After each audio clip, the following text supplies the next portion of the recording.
standing still and stately.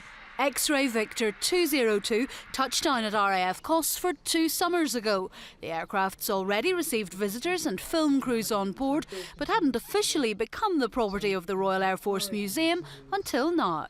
We were conscious that the Hercules had served the Royal Air Force for over 40 years. We didn't have an example in the collection, and it's been so significant in that period, supporting the front line in war and peace, humanitarian operations. We wanted very much to put one on exhibition, and here today we have one. The C-130 joins 75 other aircraft on display at the visitor attraction, but 4 of its sister K-class planes are still operational for another 6 weeks before the RAF reverts to flying solely the newer J-class until they too are replaced by the Airbus A400M. I think whenever we get to the 31st of October, there'll be a few grown men crying. It's very, very, very strong emotional attachments to the aircraft, partly because of the amount of time that people have spent flying it, but also because of the things that we've done with it. The Herc tankers and transporters were first in, last out of numerous campaigns and a welcome sight overhead in disaster relief operations. Former pilots and aircrew have an illustrious history to reminisce about. Mostly operational resupplies, either to patrols, whether that be flying past and delivering sort of resupplies of ammunition or food. So I think the most interesting missions I've done have been whenever we've landed in unprepared strips. I think that's the ones that get the heart rate up the most.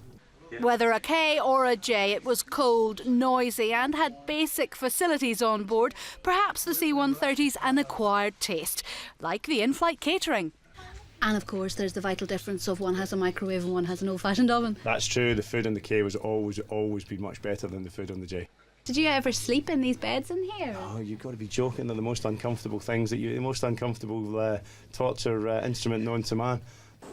Some say it's as archetypal as a Land Rover. Ask anyone what an air transport aircraft looks like, they picture the Hercules. So to land the last of Britain's first, the K will be the end of an era. Well, I'm joined now by Air Vice Marshal Ian Corbett, who first began flying Hercules when they entered service, didn't you? Indeed, in 1968 was my first time with 47 Squadron at RAF Fairford.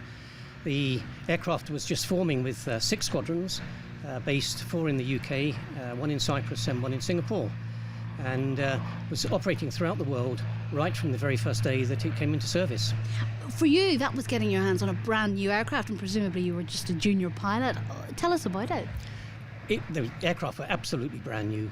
I think the first one I flew had something like 25 flying hours on it, but the beauty of the aircraft was it is flexible, it's got such a variety of roles that it can perform, and it can switch from one to the other quite readily. Was the Hercules loved from the moment she entered service? Loved by the aircrew who flew her. Certainly was a challenge for the engineers who tried to maintain her. It wasn't such a nice aircraft for those who had to travel in the back of the aircraft, particularly over long distances. Although we always used to say it was the perfect aircraft for the paratroopers, because by the time they'd spent about 3 hours in the back of it, they were only too happy to jump out. So it made it the perfect aircraft. Talk us through moments in your life that you will never forget where Hercules is concerned. Well, obviously, the beauty of the aircraft from the crew's point of view was that it didn't go very far, very fast. That was the nice thing about it, and you had some time off. Rather than today, when air travel is get there, spend 14 hours in the back of an aircraft and come out looking like a zombie. We used to spend 4 days getting there and come out with a big smile on our faces. So much better. Ready to go on a safari or enjoy a nice bar somewhere in the Middle East? Both. And in terms of how she's lasted so long, what do you put that down to? Well, she's been known as the ubiquitous aircraft because she just goes on and on.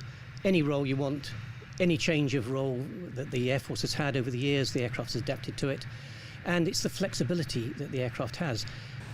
The proof of the pudding is they're still making these aircraft now, and they look very similar to what they did in the 1950s when they first designed and built these aircraft. So they got it right at the beginning, and they're continuing to produce them.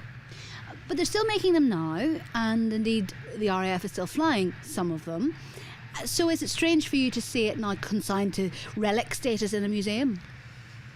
Obviously, it's sad to see an aircraft disappear out of service that you've been flying, but I think the nice thing is that This aircraft has now been donated to the RAF Museum.